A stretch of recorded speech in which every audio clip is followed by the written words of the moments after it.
इस कहानी को सुनिए, जो शायद ही आप पहले कभी सुने होंगे, लेकिन यह सत्य घटना है। प्रहलाद जी के गर्भ में नारद जी से मिले ज्ञान को दैत्य पुत्रों से कहना। ये श्रीमद् भागवत भाषा की 7वां अध्याय है। प्रहलाद जी बोले, हे मित्रों, जब मेरा जन्म नहीं हुआ था और तुम सब भी जब नहीं जन्मे थे, तब मेरे पिता मंदराचल पर्वत पर तपस्या करने गए थे और वहां रहकर उन्होंने बहुत दिन तक घोर तपस्या की। यह बात तो तुम लोग सभी सुने होंगे। उस समय दैत्यराज के अभाव में देवराज इंद्र ने हमारे पिता के नगर और राज्य पर आक्रमण कर दिया और समस्त दैत्य वंश का एक प्रकार से सर्वनाश हो गया था। इंद्र ने मेरे पिता के भवन को लूटकर खसोटकर मेरी माता को पकड़कर बांध लिया और साथ लेकर अमरावती की ओर प्रस्थान किया। दैत्यों में कोई भी ऐसा नहीं था जो इंद्र के आक्रमण को रोकता। तब इंद्रपुरी को जाते हुए सहसा मार्ग में महात्मा नारद जी से उसकी भेंट हो गई। नारद जी ने इंद्र की यात्रा का कुशल क्षेम पूछकर सब वृत्तांत सुना और मेरी माता को एक वादिनी के रूप में देखकर इंद्र से कहा कि हे देवराज, और सब तो आपने जो कुछ किया ठीक ही है, किंतु इस स्त्री को बांधकर कहाँ ले जाते हैं? एक तो यह स्त्री है, दूसरे पति अनुरुक्त, यह गर्भिणी भी है। ऐसी दशा में इसको बांध कर ले जाना आपको शोभा नहीं देता। मेरे विचार से तो इसे आप शीघ्र ही मुक्त कर दें। इंद्र ने कहा, इससे उत्पन्न संतान जब मुझसे शत्रुता करेंगे तब क्या होगा? नारद जी ने विचार कर इंद्र को आश्वासन दिया कि आप इसकी चिंता न करें। मैं जानता हूँ कि इस गर्भ से एक परम साधु और ईशपरायण पुत्र उत्पन्न होगा, और यदि आपको इस पर विश्वास न हो तो आप छोड़िए, मैं अभी से इसको अपने आश्रम में ले जाकर रखूँगा और सब प्रकार से आपकी कामना का उद्योग करूँगा। हे बालकों, नारद जी की ऐसे आश्वासन पर इंद्र ने मेरी माता को बंधन मुक्त करके उनके हवाले किया। इंद्र से दूर मेरी माता वहीं बैठ गई जहाँ इंद्र आदि देवताओं का समूह उन्हें घेर खड़ा था। तब उन सबके बीच में बैठी हुई मेरी माता जी की नारद जी ने कई प्रदक्षिणा की और पुनः उन्हें अपने साथ ले अपने आश्रम को चले गए। आश्रम में पहुंचकर नारद जी ने मेरी माता को सुखपूर्वक रहने के लिए सब प्रकार का प्रबंध कर दिया और वहाँ रहने लगी। मेरी माता भी यही चाहती थी कि किसी प्रकार मेरा गर्भस्थ बालक पूर्ण समय पाकर कुशल से उत्पन्न हो जावे, फिर आगे जैसा होगा किया जाएगा। इस विचार को लेकर वे बड़ी भक्ति से महर्षि की बड़ी सेवा किया करती। तब इनकी सात्विक प्रकृति को देख नारद जी प्रसन्न होकर मेरी माता को धर्म के सब निर्दोष तत्वों को बतलाकर भव्य ज्ञान का उपदेश दिया। उस उपदेश को मिले आज बहुत दिन हो गए और हो सकता है कि स्त्री स्वभाव के कारण मेरी माता को उसका स्मरण भी न हो, किंतु उस सामर्थ्यशाली ऋषि ने तो उस ज्ञान को विशेषकर मेरे ही लिए कहा था, जिससे मुझे वह पूरा स्मरण है। यदि मेरे इस कथन पर विश्वास होगा तो तुम लोग भी उस ज्ञान को प्राप्त कर लोगे।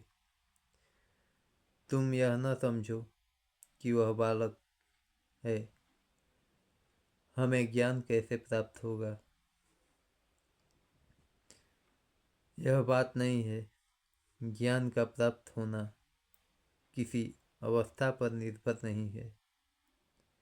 जिसका कर्म जितना पवित्र होता है वह उसके अनुसार ज्ञान लाभ करता है। इसी प्रकार से ज्ञान की अनेकों बातें नारद जी ने मेरी माता को कहा और यह भी कहा कि हे वत्से, जब तक तुम्हारा पति न आवे तब तक तुम यहीं रहो। मेरी माता जी ने कहा स्वीकार है। वे ऋषि के आश्रम में रहने लगी। हे दैत्यों, इसी प्रकार नारद जी मेरे गुरु हुए। हे सखाओं, देवता दैत्य मनुष्य पक्षी और गंधर्व कोई क्यों न हो, यदि भगवान विष्णु के चरणों को भजता है तो वह हमारे ही समान कल्याण का भागी होता है। भगवान की भक्ति के लिए जाति पाति का कोई भेद नहीं है। भगवान तो केवल एकमात्र भक्ति से ही प्रसन्न होते हैं। भेद रहित भक्ति को उनको बहुत प्रसन्न करती है। ऐसी भक्ति से वे जितना प्रसन्न होते हैं उतना दान, तप, यज्ञ, शौच और व्रत आदि किसी भी क्रिया से प्रसन्न नहीं होते। हे दानवों, तुम सब उन्हीं भगवान विष्णु की भक्ति करो। भक्ति से बढ़कर दूसरा कुछ नहीं है। विष्णु भगवान सब में विराजमान है। यदि संसार में सबसे अधिक कोई उपयोगी वस्तु है तो वह विष्णु जी की भक्ति और सब में उन्हीं को देखना धर्म है। नारद जी कहते हैं, हे युधिष्ठिर, प्रहलाद के ज्ञान को सुनकर बालकों का हृदय खुल गया और उन्होंने उनकी बातों का हृदयंगम कर गुरु की पढ़ाई हुई सब बातों को छोड़ दिया। तब से सब बालक विष्णु जी के भक्त हो गए और प्रहलाद जी जो कहते वही वे सब करते। जब यह बात शुक्राचार्य के पुत्रों को ज्ञात हुई तो उसने जाकर हिरण्यकश्यप से सारा वृत्तांत कह सुनाया। उसे सुन वह महान राक्षस क्रोधित हो गया और शीघ्र ही प्रहलाद को बुलाने की आज्ञा दी। प्रहलाद बुलाकर आए। हिरण्यकश्यप उनकी ओर पाप पूर्ण टेढ़ी भौहें करके बोला, हे दुष्ट मंद बुद्धि प्रहलाद, क्या तुझे इतना अभिमान हो गया है कि तू मेरी आज्ञा को नहीं मानता है? अच्छा, तो देख, मैं तुझे आज ही यमराज के पास भेजता हूँ। हे युधिष्ठिर, जब दैत्यराज इस प्रकार तड़प कर बालक प्रहलाद से कहने लगा तब उन्होंने कहा, हे राजन, मुझे एक परमात्मा का छोड़ अन्य किसी का बल नहीं है। इस त्रिलोकी को रचने वाला जो ईश्वर है, मैं उसी आदि पुरुष परमात्मा का भरोसा और बल मानता हूँ। आप मेरे साथ ऐसी असुरता क्यों प्रकट करते हैं? आप अपने मन को स्थिर कर समदर्शी हो जावें, तो न आपका कोई शत्रु है न मित्र। एक समान दृष्टि से देखिए, यह सब व्यर्थ की माया का प्रसाद है। हे राजन, यह सुनकर हिरण्यकश्यप क्रोध में आ गया और उसने बड़े जोर से प्रहलाद को डांट कर कहा, चुप, रह दुष्ट, मैं तेरी बकवास नहीं सुनना चाहता, क्योंकि अब तू निशंक और निर्भय हो गया है। जो मरने पर होते हैं वे ऐसे ही बढ़कर बात करते हैं। मैं अब तुझे मारे बिना न छोड़ूंगा। बोल, तू किसके बल से ऐसी असंबद्ध बातें करता है? अरे अभागे, मुझसे बढ़कर दूसरा कौन है जिसे तू जगदीश्वर जानता है? बतला, वह कहाँ रहता है? यदि तू कहता है कि वह सर्वत्र है, सर्वव्यापी है, तो बतला इस खंभे में क्यों नहीं दिखाई पड़ता? यदि इससे वह तेरा ईश्वर नहीं निकलता तो मैं अभी तेरे सिर को काट डालूंगा। फिर देखूंगा कि तेरा ईश्वर विष्णु तुझे कैसे बचाता है। ऐसा कहकर हिरण्यकश्यपु ने उस खंभे पर जोर से एक हाथ मारा। फिर तो उसमें से एक बड़ा गंभीर और भयानक शब्द उत्पन्न हुआ, जिसकी ध्वनि से आकाशमंडल व्याप्त हो गया। वहां जितने दैत्य बैठे थे मूर्छित होकर गिर पड़े। देवलोक में ब्रह्मा जी का सिंहासन हिल उठा। लोग ताई ताई करने लगे। हिरण्यकश्यप इधर उधर देखने लगा, पर उसे कोई दिखाई न पड़ा। वह फिर प्रहलाद को डांटने लगा, किंतु प्रहलाद पुनः पुनः विष्णु जी का यशोगान करते रहे। हिरण्यकश्यप तलवार उठा, उन्हें मारने दौड़ा। इतने ही में खंभे को फाड़ने से नृसिंह भगवान प्रकट हो गए और उन्होंने कड़क कर कहा, राक्षस, मैं उसे शीघ्र ही मारूंगा। कहाँ है वह राक्षस? हिरण्यकश्यपु ने उलट कर देखा तो भगवान नृसिंह देव की विचित्र मूर्ति आकार उसके सामने खड़ी हो गई। उस भयानक मूर्ति को देख हिरण्यकश्यप सोचा कि यह विष्णु ही मुझे मारने के लिए ऐसा रूप बना कर आया है। अब तो मैं इसे अवश्य ही मारूंगा। ऐसा निश्चय कर उसने अपनी तलवार और ढाल को लेकर युद्ध के पैर तरे चलाने लगा। फिर तो नृसिंह भगवान ने उसे झपट कर पकड़ लिया, परंतु वह बड़ा खिलाड़ी था, हाथ छुड़ाकर अलग हो गया। भगवान कौतुक के लिए उसे एक बार छोड़ दिया। इतने पर भी वह उस मूर्ख को ज्ञान न हुआ और यह समझा कि मैं बलवान हूँ। इससे तत्क्षण नृसिंह जी अपनी गदा का प्रहार किया। वह गदा नृसिंह जी पर आ लगी। अब नृसिंह ने उसे जो झपट कर पकड़ा तो लाख छटपटाने और छुड़ाने के लिए व्याकुल होकर ही वह उनके हाथ से न छूटा। फिर तो उसे पकड़े हुए भगवान कूदकर उसके सिंहासन पर जा बैठे और उसे अपनी जंघाओं पर गिराकर अपने तीक्ष्ण नखों से ऐसे ही फाड़ डाला कि जैसे गरुण महाविश्व सर्प को फाड़ डालते हैं। उस समय नृसिंह भगवान के नेत्र क्रोध से ऐसे भयंकर हो गए थे कि किसी को उनकी ओर देखने का साहस नहीं होता था। वे मुख के फैलाए हुए होठों को अपनी जीभ से चाट रहे थे। उनके मुख से रुधिर की बूंदें टपक रही थी। उनके कंधों के बाल लाल हो गए थे। उनकी ओर देखने का किसी को साहस न होता था। उनका अपूर्व तेज चारों ओर फैल गया। जब यह समाचार देवलोक में पहुंचा तो देवता, गंधर्व, अप्सराएं आज सब हर्ष से खिल उठे। फूलों की वर्षा होने लगी। देव विमानों से आकाश भर गया। वे प्रसन्न होकर नगाड़े और दुंदुभियां बजाने लगे। भगवान के पार्षद और देवता आदि सब ने पृथक पृथक भगवान की स्तुति की। इंद्रादि के हर्ष का अंत न रहा।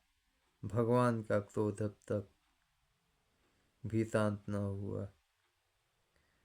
नारद जी बोले, हे युधिष्ठिर, जब इस प्रकार ब्रह्मा आदि देवताओं द्वारा स्तुति किए जाने पर भी नरसिंह भगवान प्रसन्न नहीं हुए, तब देवताओं को बड़ी चिंता हुई।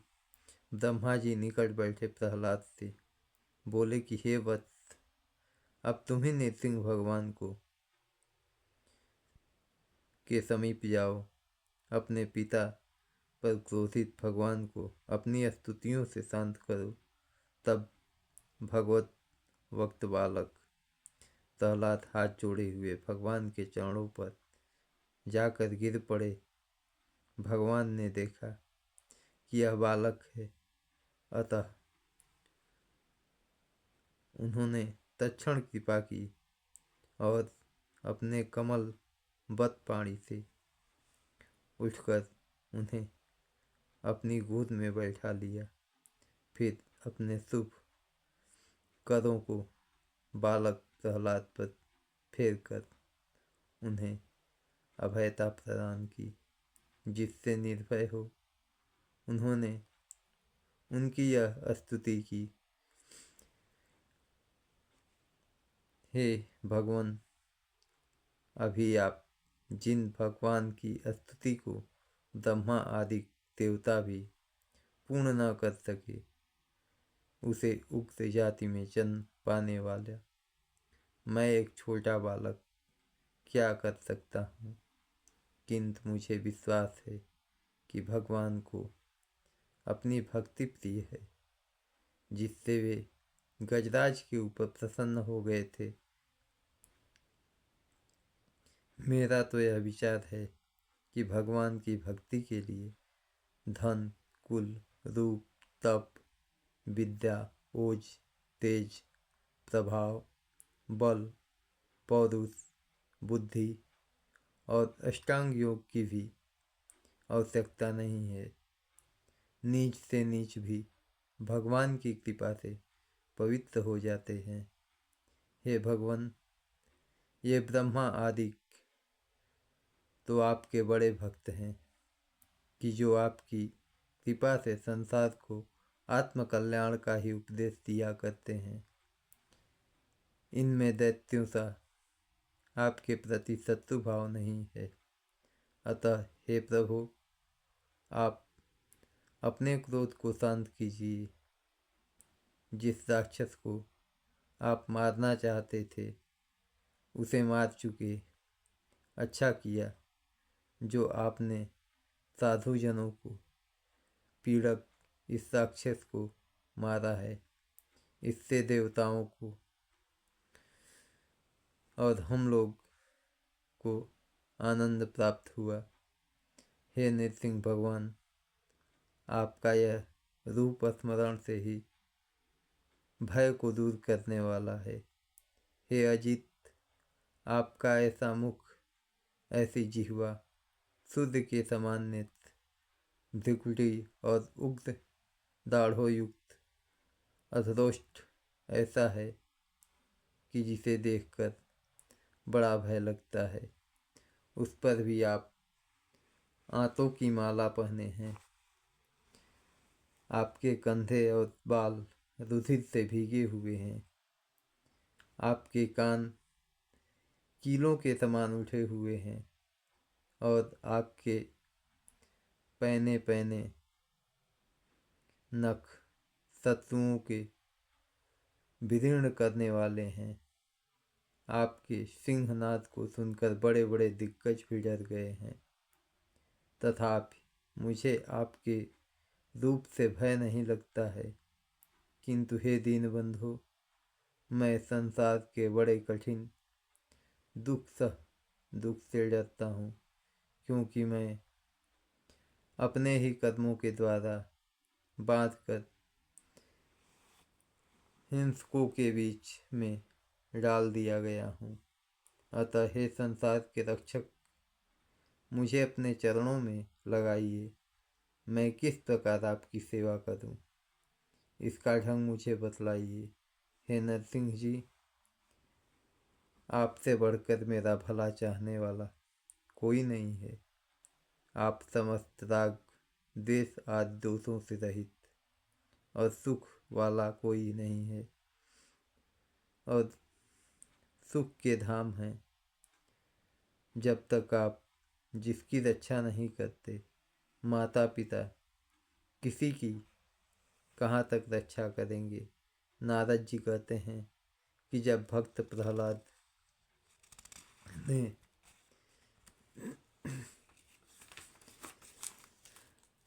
इस प्रकार अनेकों उपमायुक्त नृसिंह भगवान की स्तुति की, तो वे क्रोध रहित प्रसन्न होकर बोले कि हे प्रहलाद, हे भक्त, हे असुरोत्तम, तुम्हारा कल्याण हो। मैं तुझसे प्रसन्न हूँ। तुम्हारी जो इच्छा हो वर मांगो। मैं मनुष्यों की इच्छाओं को पूर्ण करने वाला हूँ। हे आयुष्मान, जो मुझे प्रसन्न नहीं करता उसे मैं दर्शन नहीं देता, और जिसे एक बार भी मेरा दर्शन हो जाता है वह फिर संसार के क्लेशों में नहीं पड़ता। हे प्रहलाद, मैं तुम्हारी भक्ति से प्रसन्न हूँ। तुम्हारी जो इच्छा हो मुझसे वर मांगो। नारद जी कहते हैं कि इस प्रकार नृसिंह भगवान ने भक्त प्रहलाद को वरों के लिए बहुत कुछ लुभाया, परंतु वे तो श्री विष्णु के अनन्य भक्त थे, इससे उन्होंने वरों को नहीं चाहा। यह थी भक्त प्रहलाद की